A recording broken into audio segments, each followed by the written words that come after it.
of what would be particular about this issue of array. That's for me, that's one of the overarching questions that we would like to have some information about today, is what is different when there is inclusivity? What is different when there is access? What is different when these voices come to the fore? Because it's not just a matter of social justice and distribution of resources. It's a matter of and I think this is very important to emphasize, of the quality of the research and the practice itself. And how bringing in those voices contributes to that. What paradigms might come to the fore that might not have if there was an exclusive situation.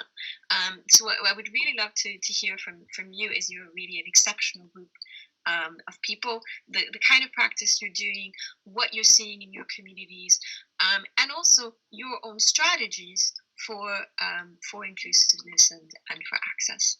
So I think that's the main idea, and I'll throw it over to Shelly if she has anything to add to that. I think that covered it really well. I think so. I think I would be happy to, I guess, just get on with it and get into the talks. Great. Well, thanks for summed everything up really nicely. And I look forward to seeing you at around 5 o'clock for the roundtable discussion. Have a great day. Okay, you too. Bye.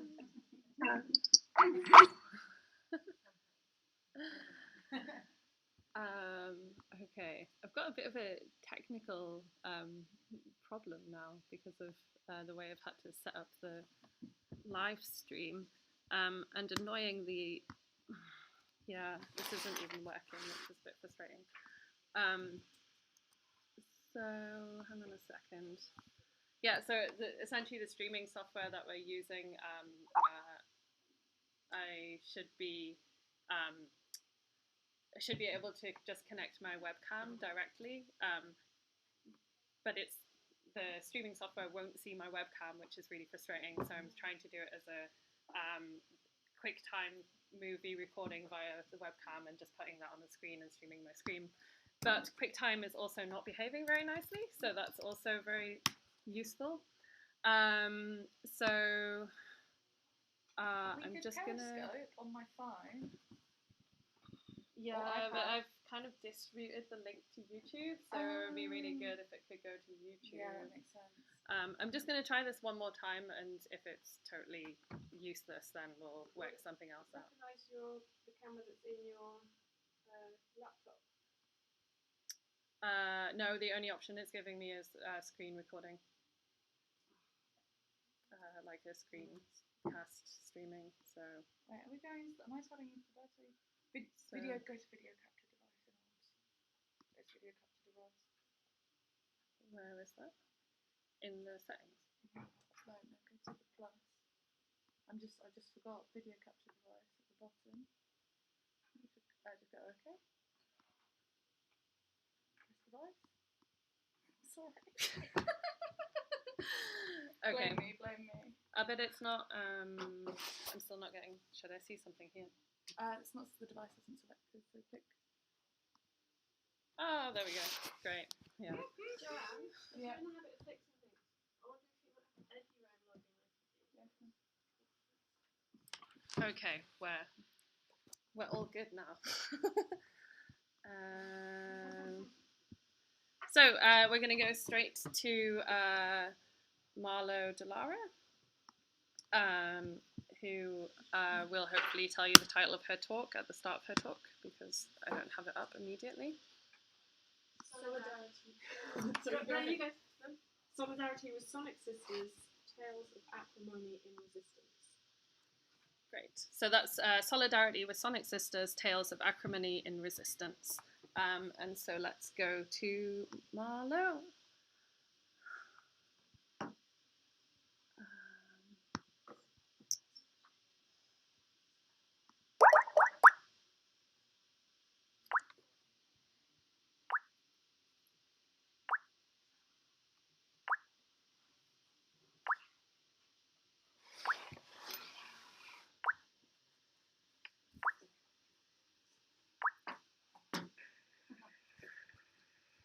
you have reached Marlo.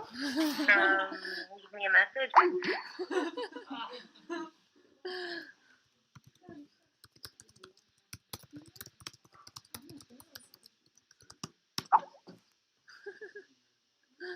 This is going so well. Whenever we want to talk about women in technology, the technology goes down, and so the men go, oh, they're rubbish. It's a conspiracy. I've been at many conferences and talks with men where the technology doesn't work as well. But you're right. It will be attributed to because you're kind of right. Opposed to the technology. Exactly, but it's true.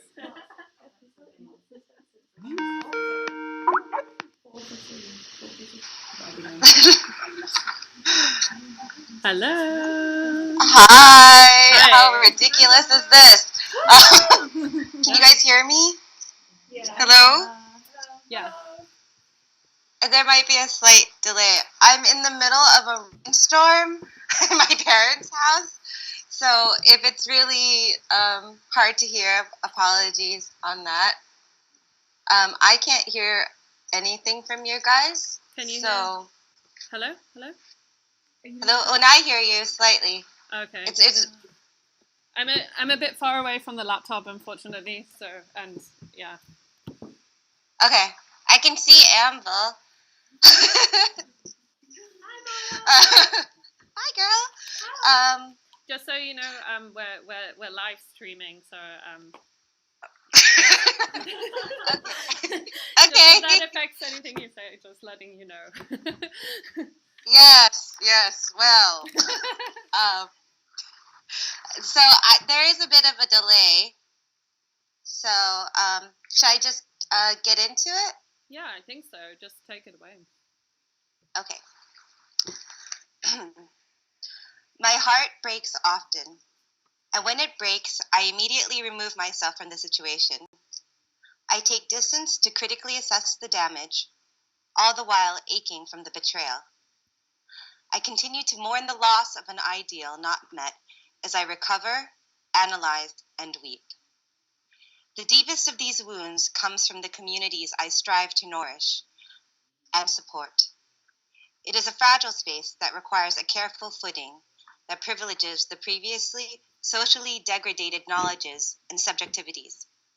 It is a productive space that holds more than event arrangements and logistics. It provides an opening for the precarious socio-historical lived experiences of hurt, anger, and rage that mainstream society does not recognize. This opening is required to not breaking at the seams and self-destructing. This opening is required to create feminist spaces that form in protest of insensitive agendas, often descriptive in community organizing. In my case, I am speaking of music. I am speaking of the space where bodies that move and create sounds are not endangered, but rather supported emotionally and logistically in order to encourage the creation and progeneration of more venues and networks that subvert the misogynistic avenues that the business of music has consistently reinforced. So when I say my heart breaks, I mean it profoundly. I look at feminist collectives as a place where folks can thrive and lift each other up. Yet in practice, this has not always happened. My journey as a musician activist is marked by these heartbreaks. I mean it profoundly. Sorry. That's okay. In 1990, I went to my first punk shows in church basements and houses of the DC Baltimore area. The room was filled with young white men whose social value was celebrated. Young women sat silently by their sides, aware that this rite of passage was not made for women. Queer, brown, black, mixed-race bodies were few, and over the years we created alliances to walk together. We did not turn on one another. We could not, because to negate one of us was to negate our right to exist. These were deep bonds that strengthened the words of the Riot Girl movement. In the summer of 1993, I was handed a flyer for a show in DuPont Circle, a manifesto scrawled in a maddening spiral. Emboldened by the philosophies of my fellow disruptors, I began to make loud, angry music. I sought out other women who felt compelled to do the same. I pushed myself outside my comfort zones and pushed my understandings of musical genre to call out my individual song. In this process, I found the abstract, the noise, the sonic arts. Yet within this genre, gender was not spoken. Within this scene, social realities were to be ignored or to be parodied. Disembodied women, rape reenactments, Nazi symbolism, this was to be transgressive. To say out loud that women were invisible was to become a target. And in the years following, I pushed past my fears and began to organize the Ladies in Noise Network. I received threats, harassment, and character assassinations, not from the prototypical scenester, but rather from women who were creating within the oeuvre. I was causing their gender to be acknowledged, and they hated me for it. My heart broke as women I looked up to shunned my initiative. And to be fair, these same women continue to protest the existence of feminism within these music scenes. So I come here today to say, stop it. Stop prioritizing the agenda of your organizations over the feminist project. Stop ignoring the race, color, class, queer, non-binary narratives for the survival of your organization. Be patient and struggle and adapt. Create inclusive spaces that dare to accept that when we speak to each other, we have the capacity to harm one another. So let's allow for the vocalizing of these feelings to enhance and strengthen our ties. So I'll end with these several passages from the Riot Girl Manifesto. Because we want to make it easier for girls to see, hear each other's work so that we can share strategies and criticize, applaud each other. Because we must take over the means of production in order to create our own moanings. Because viewing our work as being connected to our girlfriends, politics, real lives is essential if we are going to figure out how what we are doing impacts, reflects, perpetuates, or disrupts the status quo. Because we know that life is much more than physical survival and are patently aware that the punk rock revolution, you can do anything idea, is crucial to the coming angry girl rock revolution, which seeks to save the psychic and cultural lives of girls and women everywhere. Because we are interested in creating non-hierarchical ways of being and making music, friends, and scenes based on communication and understanding instead of competition and good-bad categorizations. Because doing, reading, seeing, hearing cool things that validate and challenge us can help us gain the strength and sense of community that we need in order to figure out how bullshit like racism, able-bodyism, ageism, speciesism, classism, thinism, sexism, anti-Semitism, and heterosexism figures in our own lives. Because we see fostering and supporting girl scenes and girl artists of all kinds as integral to this process. Because we are unwilling to let our real and valid anger be diffused and or turned against us via the internalization of sexism as witnessed in girl-girl jealousism and self-defeating girl-type behaviors.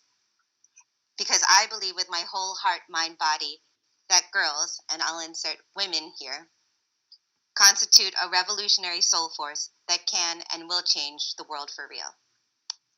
Thank you.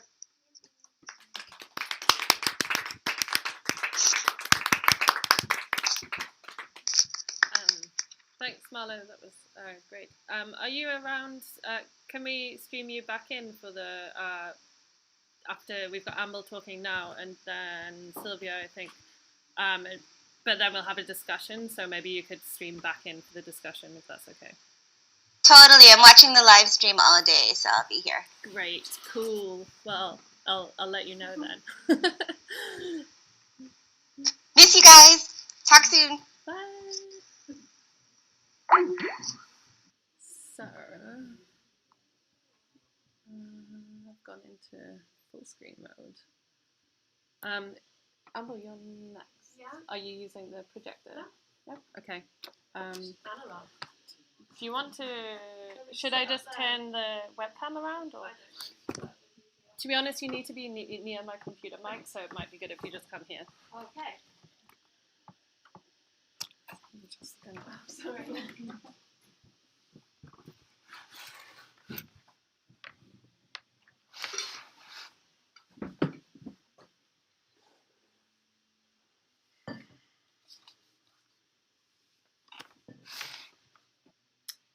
Hi. I'm Amble, I'm a composer, and I work with acoustic instruments and with electronics. I'm going to talk about my piece, Balancing Act.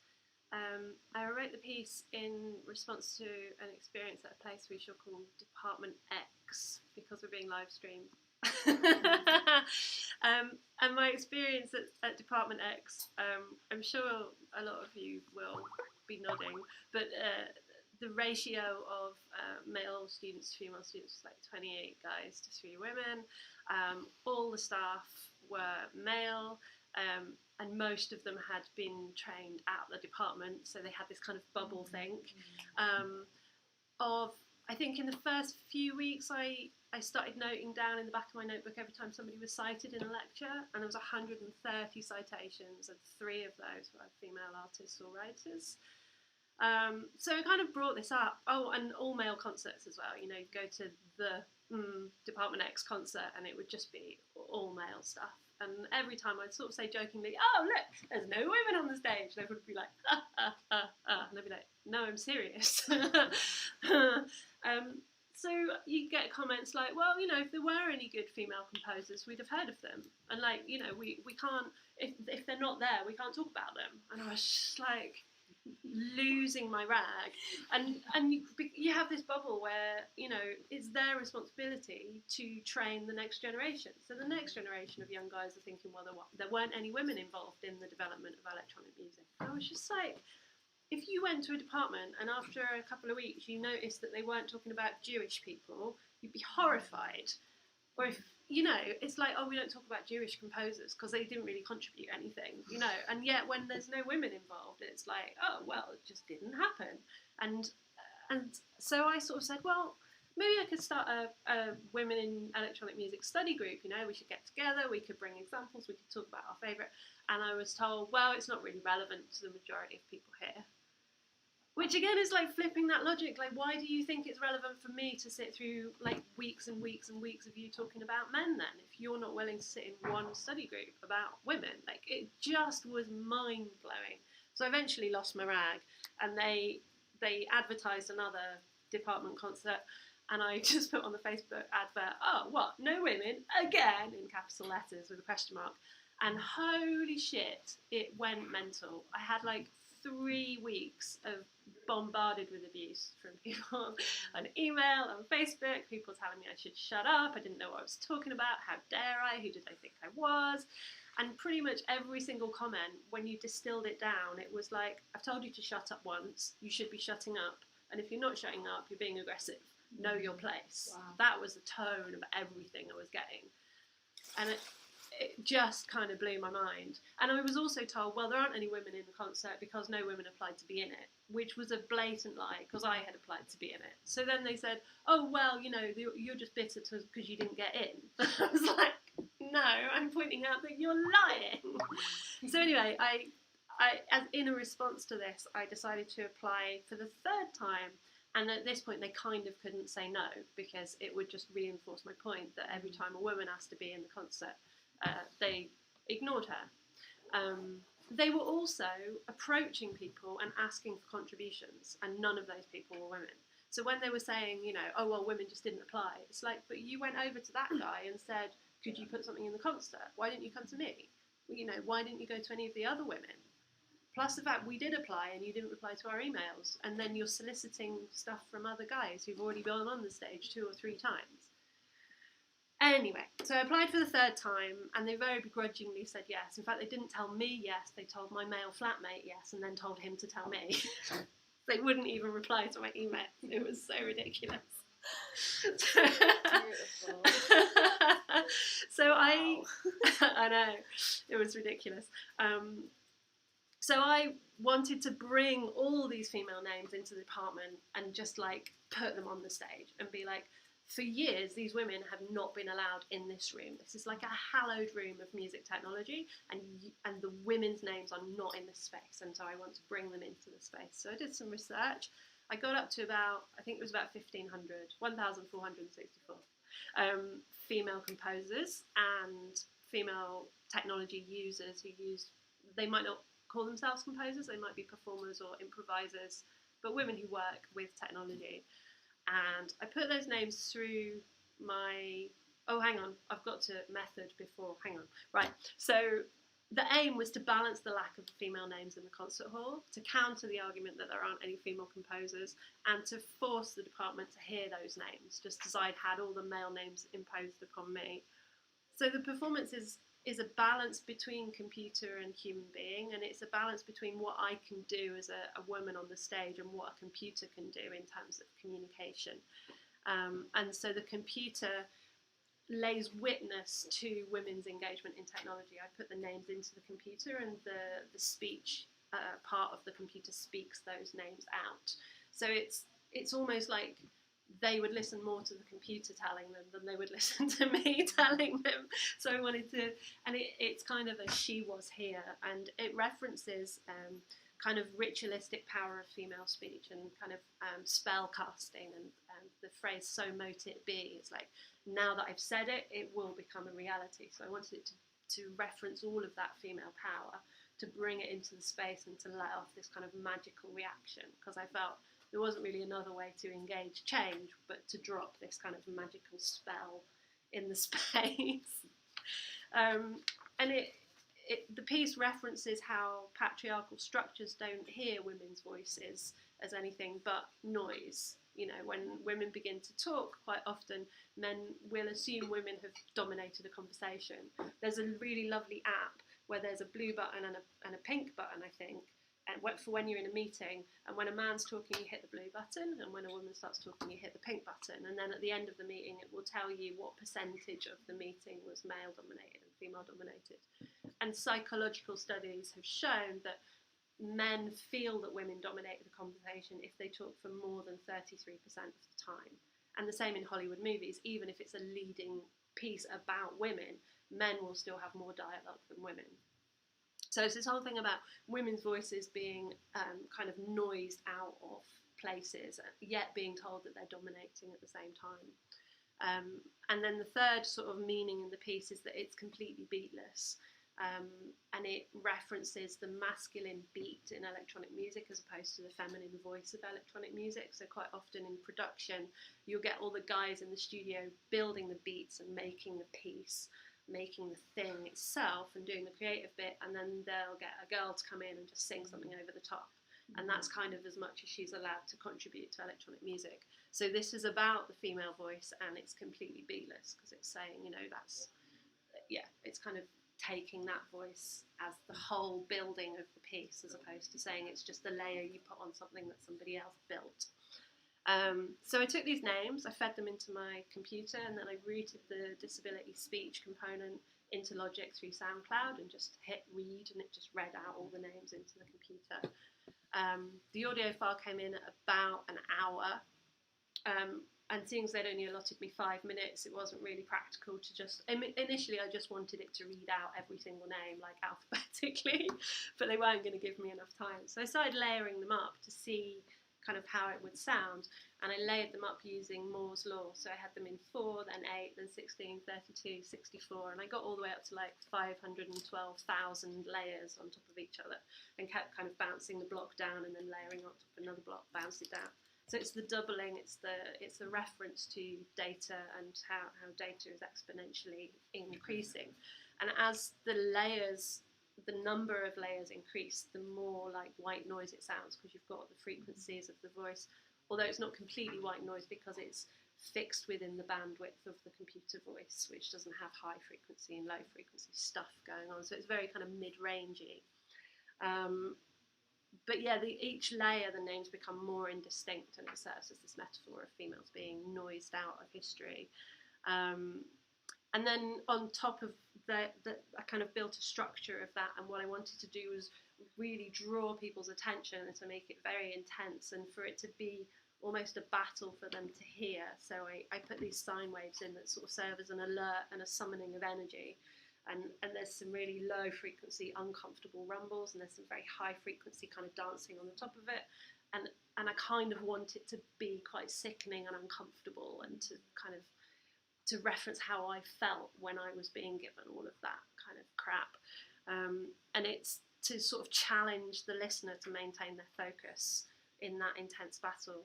So in the performance version of it, there is the backing track which is pre-made, and then I have the list of names in front of me, and I have a microphone which is very slightly processed so that the voice sound blends with the pre-made track, and I try and speak the names over the top of the computer, and as the performance goes on, the computer basically noises me out because it's the computer part is so much more intense. So it's kind of a battle between me and the computer as to who can win. And that's kind of the whole piece, really. What I'd like to do next with the piece is to develop the performance aspect of the piece, and I'm working on using body sensors, mainly an EEG sensor on my brainwaves, and so the balance of the voice and the computer voice will change depending on my stress levels during the performance. So again, it will be a test of how I can engage with this process without succumbing to emotional stress. And again, that references a kind of tone policing of, like, if you have a message, you can only deliver it in a calm way, otherwise you're not listened to. And the other thing I'd really like to do with the piece is to invite all the female composers in the room at each performance to put their name on a slip of paper and put that in a bowl, and for everyone in the performance space to bring the name of one female composer or electronic musician who's inspired them and put those names in the bowl. And then I will pull from that and use those names in the performance. So it becomes a living archive. It's something we all contribute to, and that kind of increases the magic of it because we're all focused on putting a name in that becomes part of the archive, becomes part of the performance. And so hopefully the piece kind of grows with every performance and says, you know, she was here. Yeah, so that's it. That's the piece. Great. Thanks a lot. Yeah. That's it.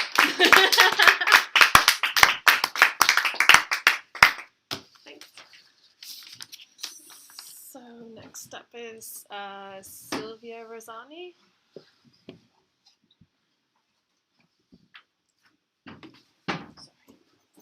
Sorry. Oh, sorry.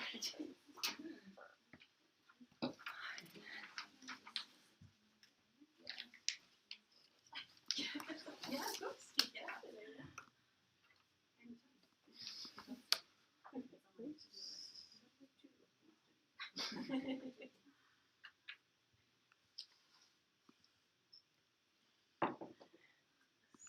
So you'll find how to go. Hi. So thank you for this event. I'm really excited to be here and to be exchanging ideas and experiences with you all. My name is Silvia Rosani, and I will just say a couple of words about what I do and how I started to work with female artists, how I'm enjoying that, and maybe also even future projects. I don't know. I research. My research focuses on sound analysis of voices mainly.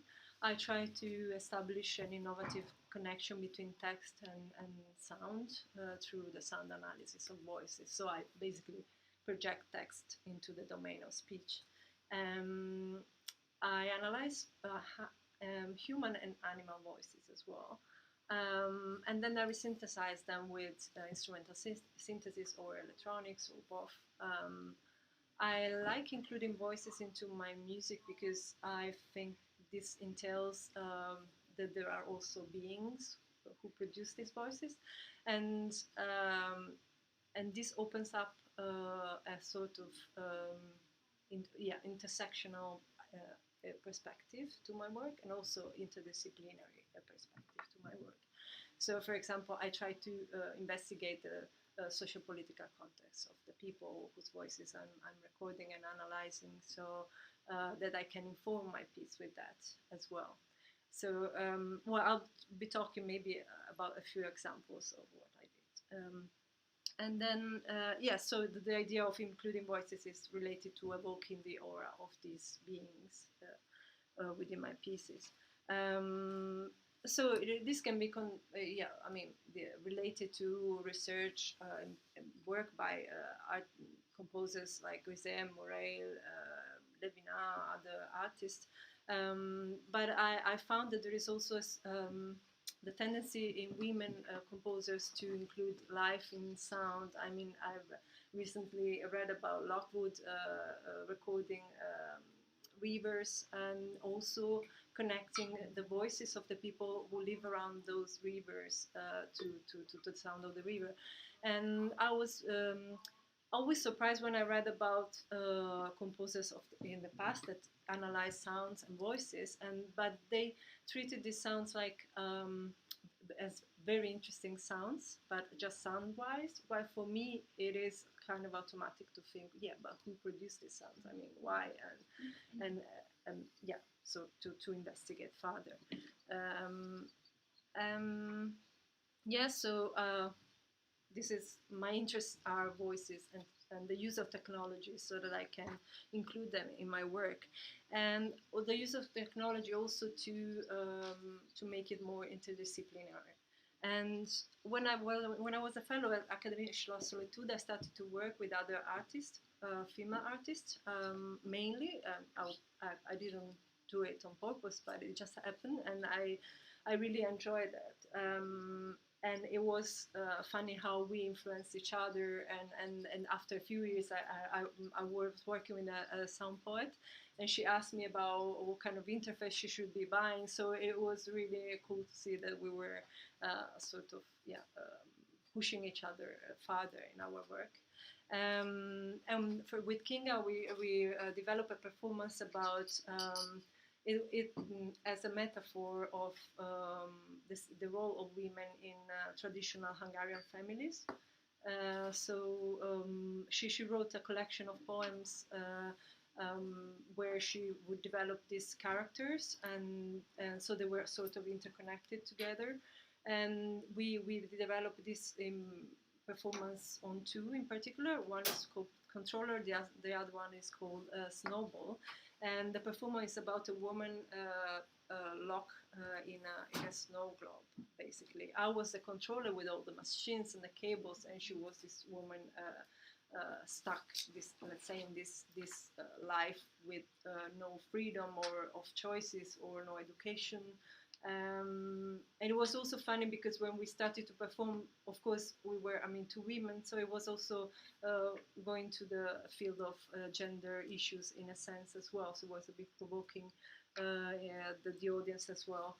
And the specialization of the sound was built so that it would would mirror this two environment, one of the male or, well, in that case, female, but anyway, the controller, and one of the woman who was in this glass globe. Then later I started to collaborate with also a person I got to meet in Stuttgart, a cellist from Frankfurt, and we found out that she wanted to develop a project where she would contribute more than as a performer, and I wanted to work more strictly with a performer to develop a project on women and also non-Western music tradition. And so we developed White Masks, cycle for cello, live electronics, and resonating masks, where we try to build a space where the audience can choose how to listen to our performance. So the performer moves around, but also the inclusion of a visual artist enable us to develop a space that is somehow a bit, maybe more, not democratic is a weird word, but I would say one can choose from where to, which position or to listen to the experience. And also we are building some sort of audio modules so that we would group people around these modules and build sort of listening islands, we would call them. So it's, so besides White Mask has also an installation I don't know if I'm being too long. Yeah. No, you're good. Okay. There is also an installation which usually we set up before the performance. We invite communities to contribute to the project. They can record their voices and talk about loss, transition, and the other, which are the themes of the project. And we were thinking of inviting groups of women, for example, there maybe some religious group of women as well. So we were trying to target specific groups that wouldn't otherwise have the chance to use their voices and to be brought then to be included into a performance then, because everything gets embedded within the future performances there. Yes, so this is contribution. Thank you. Thank you. If you want to stay there, I'll bring Marlo back in, and Amble, do you want to come forwards as well? And we'll do a Q&A and discussion.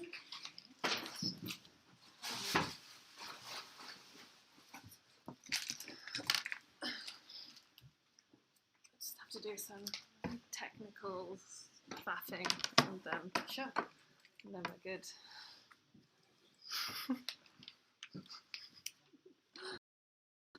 Always technical faff.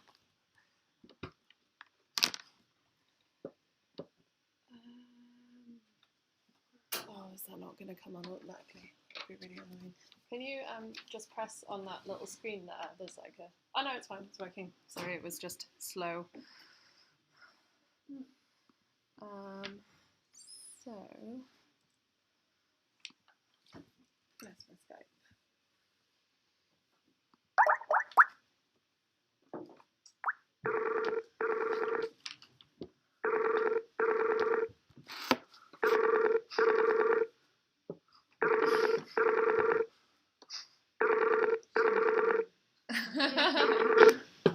Come on, Marlo.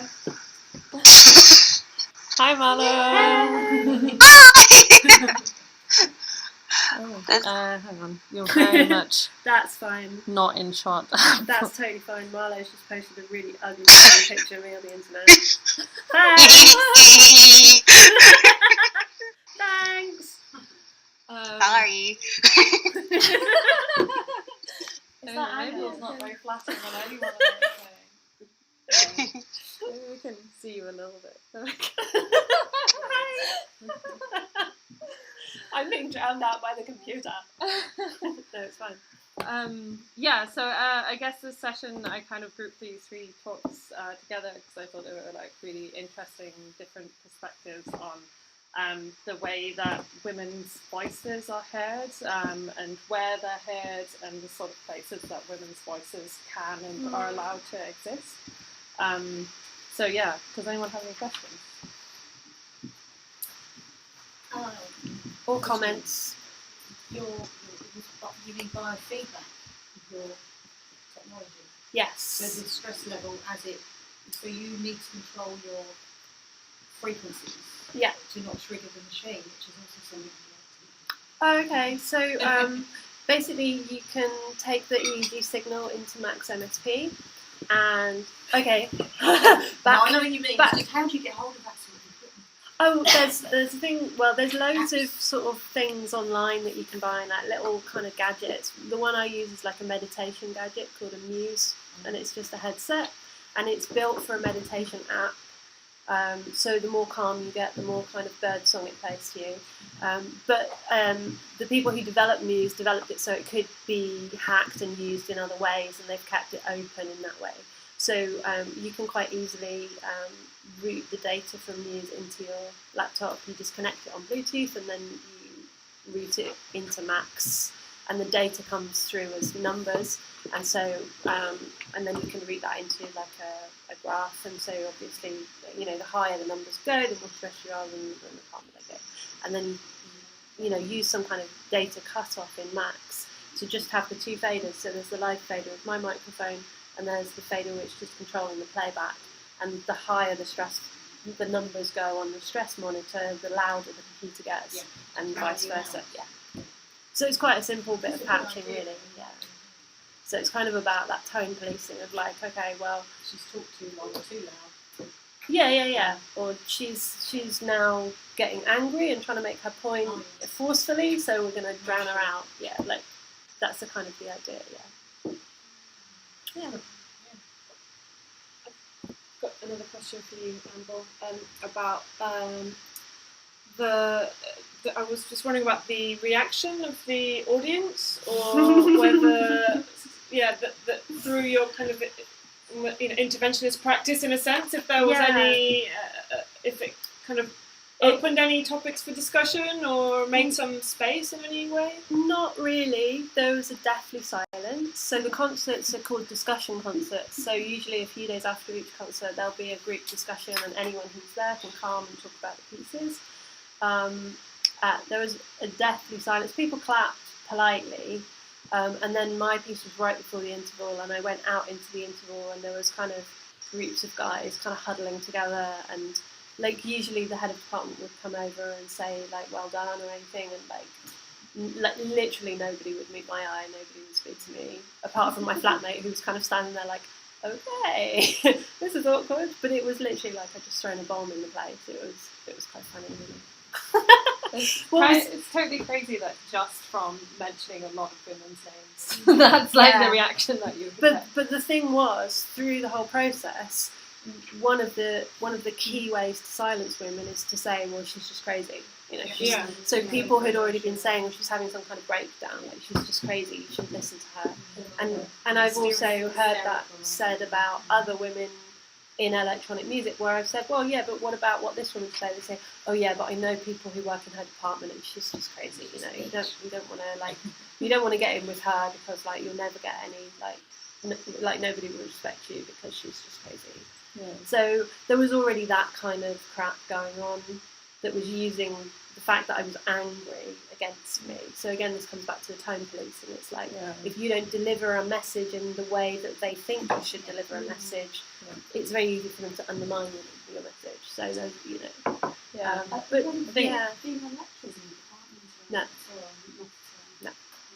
think that's interesting. Like linking that back to, Marlo's work is sort of existing in a totally different sphere where it's kind of, I don't know, in some senses like okay to be angry, but you have to like take it out of the institution and take it into other spaces for that to be acceptable. And I think that's really interesting in terms of like the spaces that you can do that in. And I think it's also really interesting that Marlo said that she was tone policed by women as well, that were told, and I've also had that from other women saying, don't rock the boat because they're only just starting to accept us, and if you make a big fuss, then it'll put us back 20 years. So you have that whole... Marlo, do you want to talk a bit about that? Your experience? Yeah. I mean, that's one of the things that's so disconcerting, is that, as part of like of the overall mission, it's that despite whether or not this might make someone uncomfortable, the whole importance of the utterance, the whole importance of like just allowing the multiple voices to coexist is super important. And and I don't know why, but I know why, but it really is like so painful when you're like, oh, this is affecting you, this is affecting me, and we should at least give each other like, the secret nod, if anything, that this is something that we're all feeling, and maybe we don't have the permission because we have to speak in codes. We have to talk in this like, oh, can we talk about gender here? Is this allowed? But I guess there's a whole bunch of different strategies, and my strategy was very much punch a hornet's nest. But to be honest, I didn't expect it to be a hornet's nest. I expected people to go, oh yeah, there's no women, should do better, and that was the end of it. I didn't expect like weeks and weeks and weeks of people going completely apeshit. But it was like once I'd punched that hornet's nest, I thought, well, I'll just carry on like that. But I guess there are other women who feel like their strategy is to get in and quietly change things from within, maybe suggest a little bit of training here or there, and to, I guess there's different strategies. And I guess people do feel that my approach isn't going to win anybody round because it's too confrontational. And I think it's a difficult balance for me, because I fully recognise that the best way to support somebody in changing negative behaviour is to support them through that, and to have compassion for them and allow them to let go of their fear and their anger, and to find a place within themselves where they can step beyond their negative behaviour. Hi. Yeah. Come in. Hi.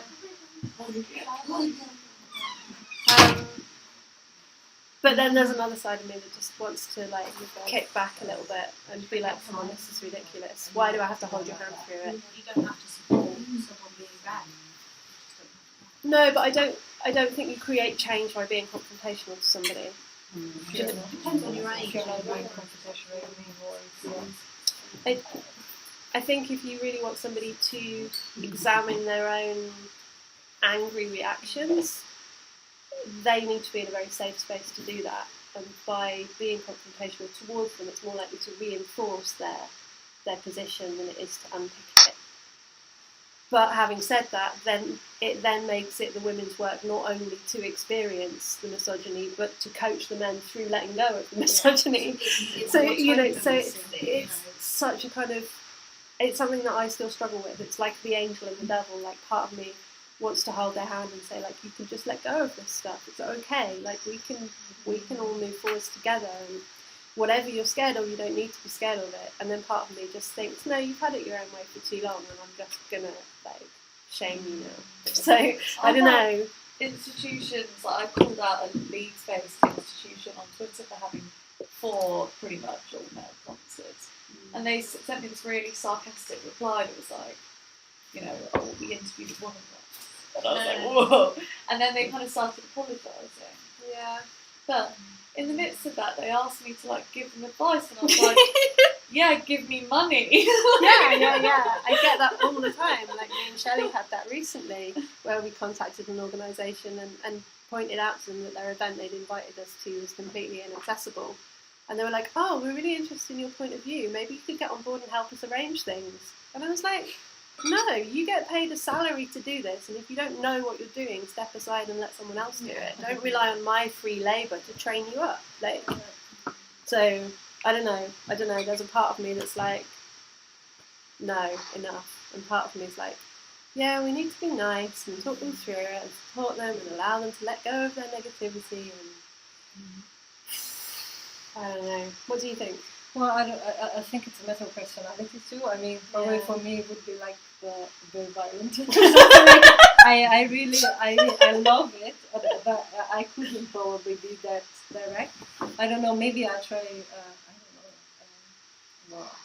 I don't know. We were talking about spaces as well. So maybe for me it's easier to just be active and organize myself what I want to organize with other women artists and somewhere else also, like creating, I don't know, for example, we're gonna perform in a public library because we want to bring something that is not usually accessible for certain groups of people, and at the same time then you get aware that you might be maybe a model for other younger women, so we try to involve classes for schools, so that's my probably way and direct way to maybe in the far future to get to this. I think you're right, and I think it takes all sorts of things. You know, it takes your approach and my approach, and women that are working in departments and keeping their heads down. Like it takes all of us to. But maybe what I'm doing is confrontational and doesn't help. Oh, don't say that. Well, you know, I don't know. I'm really glad I did it. But then, you know, other people have said actually it doesn't help. It just makes men hate you more. So I don't know. Doesn't matter what men think or anything. Just have Thank you. Can I speak to what Amble just said about whether or not that's useful to display that kind of passion in the institutional space? Yeah, I'm kind of aware that we're going to come back to these more context type questions at the end. So okay, no worries. If we could get back to the work. Totally. No, I mean, I think this is a really useful discussion, but we will talk about these things in the panel at the end, so I think maybe we can like pin it for now. Okay. And yeah, I guess I had a question about, I mean, you're all using voices and women's voices in your work, and do you see that as part of the resistance, or is it some other avenue that comes from, just using the voice as part of the work? I mean, for me, it does, fundamental, but also in the sense that it gets intersectional. I mean, it's not only women that you think of after a certain point. For example, one of my pieces, I analyze the voice of women talking about their life in post-colonial Africa. So you get to touch also other. I don't think it has to stay isolated as no, it can join other voices in a sense. Well, I mean, you talk also about, I don't know if about not only women but also race, also other, aspects that we need to include. Marlo. Yeah, Marlo. Yeah. I'm here. Did you earlier talk about the fact that we should also not only think in terms of feminism but also in terms of race and other, Yeah, I think that's why, for me, the use of voice, even though compositionally and as an artist, I definitely pushed away from using voice in my work initially because of what Amble was saying about this always being the pretty voice, like that's your place in compositions. But I think using in any type of the place of voice and narrative is where we get to talk specifically about those intersections, about even just our linguistically, like how do we own that space in all the spaces we occupy as subjects, as people. I think that's why I like the word voice so much instead of story, because it's also like a verb, like you're voicing your specific histories, Did I answer that?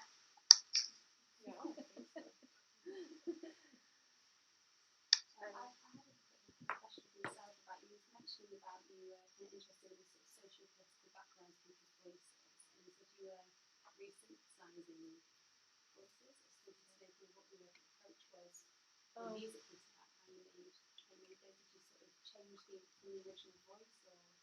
Well, I analyze the spectral content and then I use part of it. So in a sense, the voice is still there, but it's filtered, of course, heavily, so it's not always recognizable. But sometimes it is actually. I mean, I was surprised even myself. A member of the audience came to me after a concert and told me, "Oh, I could hear crickets," and it was cicadas, but still, there is okay when it's. When it's language, it's more difficult, but you can still perceive maybe that it's voice. Yeah. That's kind of interesting in your perspective of using other people's voices, and it's not kind of directed at what you were doing, but it was white, male, 50-something, position of power, CIS, non-disabled type guy, and he was using a voice of a young woman and had recorded her and then was processing it into a piece. And I kind of felt I felt like that was problematic because of his position of power, and he was taking her voice and then building his artwork from it. Yeah. And how do you kind of feel, because you're using other people's voices as well? Yeah, it is problematic. Yeah. I always feel like I have to explain myself actually or apologize somehow because, even when we talk, for example, with Ines and Esther, through artists I'm working with, about this idea of the installation with the recordings, other people's contributions and including that in our work. And we always ask if they agree, of course, and it's also a matter of, and for example, we're talking, well, we could organize just the installation here and then the performance somewhere else, and then we're thinking, yes, but you don't give somehow back something to that kind of community that has given you a contribution.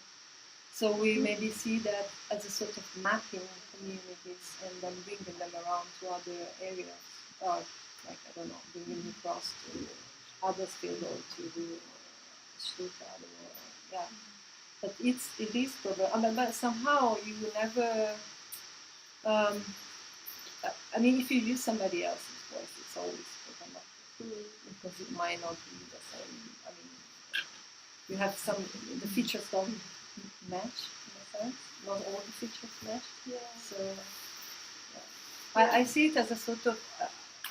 I try to work so that it's a sort of giving them space. So that's my. Okay. Yeah. I've just had a question in from Marlo on because she can't hear so well. But she says, But we can hear them. yeah. She says how to ask Silvia about how co-composing and co-performing with another woman felt. Did it create more space? More space.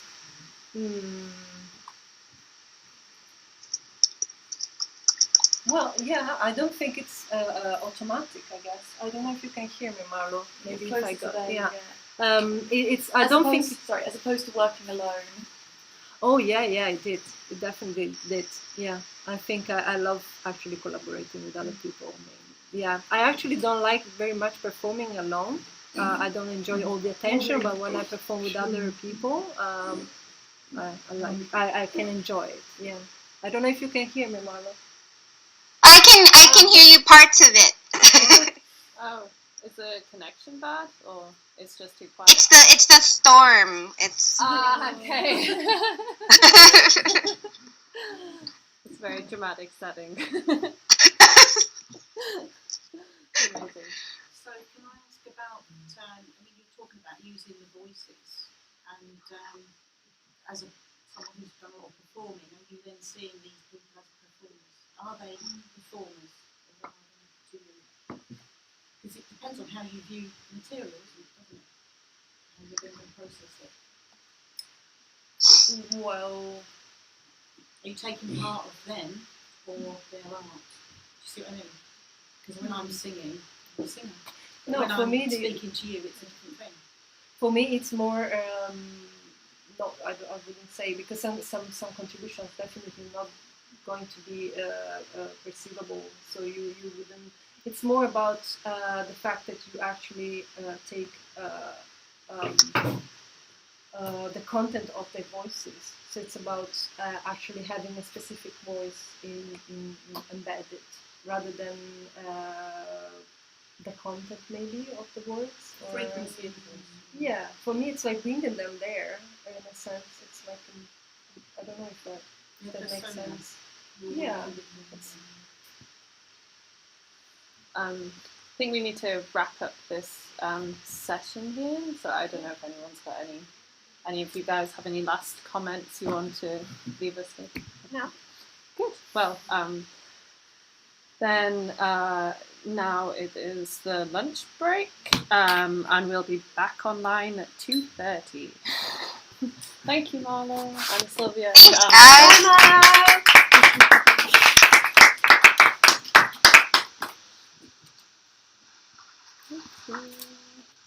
I really apologise for the stream start.